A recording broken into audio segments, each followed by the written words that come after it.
Hello parents, मैं हूँ पूजा राजपूत और आज इस वीडियो में हम बात करने वाले हैं कि यदि आप अपने बेबी को बहुत ही ज़्यादा सोने के लिए या खिलाने के लिए बहुत ही ज़्यादा उसे हिलाने की कोशिश करते हैं तो ये जो चीज़ है बेबी के लिए बहुत ही ज़्यादा हानिकारक हो सकती है। तो इसके बारे में आपको पता होना बहुत ही ज़्यादा ज़रूरी है, क्योंकि जनरली हमें ये चीज़ पता नहीं होती तो हम बहुत ही ज़्यादा उसके साथ एक्टिविटीज़ करते हैं, उसे बहुत ज़्यादा जो है झूला झुलाते हैं, बहुत ही ज़्यादा उसे हिलाते हैं। तो ये चीज़ जो है बच्चे को बहुत ही ज़्यादा नुकसान करती है। तो इसके बारे में आज हम बात करने वाले हैं कि आखिर इससे क्या क्या दिक्कत बच्चे को आ सकती है। बाकी जो है बेबी बहुत ज़्यादा रोता है तब हम जनरली ये ज़्यादा करते हैं, हम उसे बहुत ज़्यादा हिलाने लगते हैं, हमें लगता है इससे वो चुप हो जाएगा। तो ऐसा आपको नहीं करना है। तो ऐसा क्यों नहीं करना है इसके बारे में हम डिटेल में बात करेंगे, तो प्लीज़ एंड तक इस वीडियो को ज़रूर देखिएगा।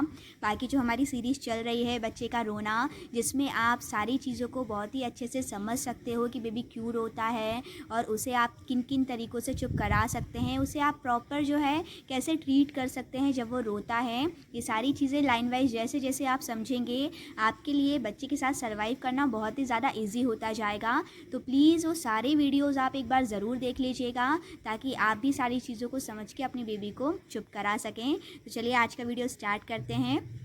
सबसे पहली ज़रूरी बात है कि जब भी आपका बेबी रोता है और अगर आप उसे लेके बहुत ज़ोरों से ऐसे हिलाने लगते हैं तो ये आपको नहीं करना है, क्योंकि इससे जो है बेबी का डाइजेशन सिस्टम जो है गड़बड़ा जाता है, उसे खाना नहीं पचता है, क्योंकि बेबी का जो है डाइजेशन सिस्टम इतना स्ट्रॉन्ग नहीं हुआ होता। जनरली जो बड़े लोग होते हैं वो बहुत स्ट्रॉन्ग होते हैं, लेकिन बेबी इतना स्ट्रॉन्ग नहीं होता। तो जब हम इस तरीके से उसे हिलाते डुलाते हैं तो उसका डाइजेशन सिस्टम इससे गड़बड़ होता है, बेबी का खाना बिल्कुल नहीं पच पाता है। इसीलिए आपको उसे ऐसी एक्टिविटीज़ नहीं करना है जिससे उसके पेट में दिक्कत हो, क्योंकि जब डाइजेशन सिस्टम उसका गड़बड़ करता है तो बच्चे के खाने में बहुत ज़्यादा कमी आती है। बच्चे जो भी खाना खा रहे हैं, जितना भी खा रहे हैं, वैसे ही वो बहुत कम क्वांटिटी में खाते हैं, लेकिन अगर उनका डाइजेशन सिस्टम गड़बड़ करेगा तो बेबी जितना खाना खा रहा है वो उतना भी नहीं खाएगा, उसमें और ज़्यादा कमी आएगी। तो ये दो प्रॉब्लम तो आपको बहुत ही ज़्यादा आएंगी, क्योंकि डाइजेशन सिस्टम गड़बड़ होगा तो बेबी जो है खाना भी प्रॉपर नहीं खाएगा। तीसरी चीज़ कि बेबी को बहुत ज़्यादा नींद आ रही होगी, लेकिन जब आप उसे इस तरीके से हिलाना शुरू करते हैं तो बेबी को मज़ा ज़रूर आता है, उसे अच्छा भी लगता है, कई बार वो ऐसे केस में चुप भी हो जाता है। लेकिन अगर उसे नींद आ रही होगी तो वो फिर सोएगा नहीं, उसे ऐसा लगेगा कि ये मेरे खेलने का टाइम हो गया है, मुझे खिला रहे हैं। तो आपको इसीलिए बहुत ज़्यादा उसे हिलाना नहीं है, क्योंकि इस कंडीशन में उसे नींद आते हुए, थका हुआ होते हुए भी बेबी फिर नहीं सोता है। इसीलिए ये एक्टिविटीज़ आपको उसके साथ नहीं करनी है। फोर्थ जो चीज़ है कि जब बेबी को नींद आ रही होगी और उसके बाद भी वो नहीं सोएगा, क्योंकि हम उसे बहुत ज़्यादा इस तरीके से हिलाते हैं, तो इससे क्या होगा कि उसका शेड्यूल चेंज होने लगेगा। उसका जो सोने का टाइम है वो उस टाइम पर बिल्कुल भी नहीं सोएगा, उसके बाद उसका सोने का जो है शेड्यूल चेंज हो जाएगा। फिर हमें समझ में ही नहीं आएगा कि आखिर बेबी को कब नींद आती है और वो कब सोना चाहता है, क्योंकि बेबी का भी जो है एक शेड्यूल फिक्स होना बहुत ज़रूरी है। हम रोज़ एक टाइम उसका समझने लगते हैं कि हाँ, इस टाइम पे 2 घंटे जनरली छोटे बच्चे खेलते हैं, उसके बाद उनके सोने का टाइम हो जाता है। लेकिन इस तरह की एक्टिविटीज़ से जब उनकी नींद उड़ जाती है तो फिर उनके जो सोने का शेड्यूल है वो धीरे धीरे चेंज हो जाता है। तो ये भी एक बहुत ज़्यादा फिर प्रॉब्लम क्रिएट करता है बाद में जाकर।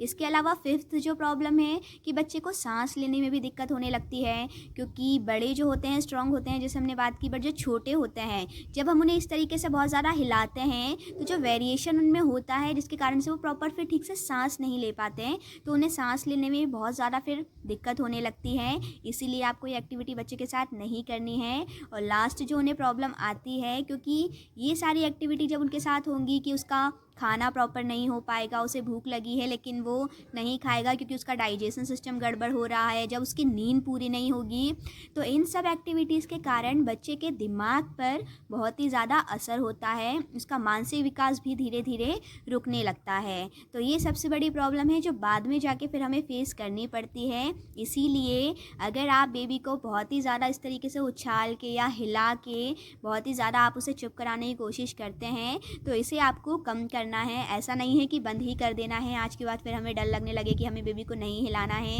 एक तरीका होता है, स्लो तरीके से हम उसे गोद में उठा सकते हैं, थोड़ा इस तरीके से हल्के से बस हिला सकते हैं। बाकी जो बहुत ज़्यादा ये ऐसा करते हैं ये उनके लिए वीडियोज़ है कि उन्हें ऐसा बिल्कुल भी नहीं करना है। हमारे घर में जनरली कुछ लोग आते हैं, हमारा बेबी है तो हम उसे केयर से रखते ही हैं, लेकिन जब बाहर के लोग आते हैं या छोटे छोटे बच्चे कई बार उन्हें ले लेते हैं तब वो बहुत ज़्यादा ऐसा करते हैं बेबीज़ के साथ। तो तब आपको ज़्यादा ध्यान रखना है कि अगर कोई और दोबारा आपके बेबी को हाथ में ले रहा है, उस कंडीशन में आपको ज़्यादा ध्यान रखना है कि वो बेबी के साथ ऐसा ना करें। तो आई होप ये सारी चीज़ें आपको बहुत ही अच्छे से क्लियर हो गई होंगी।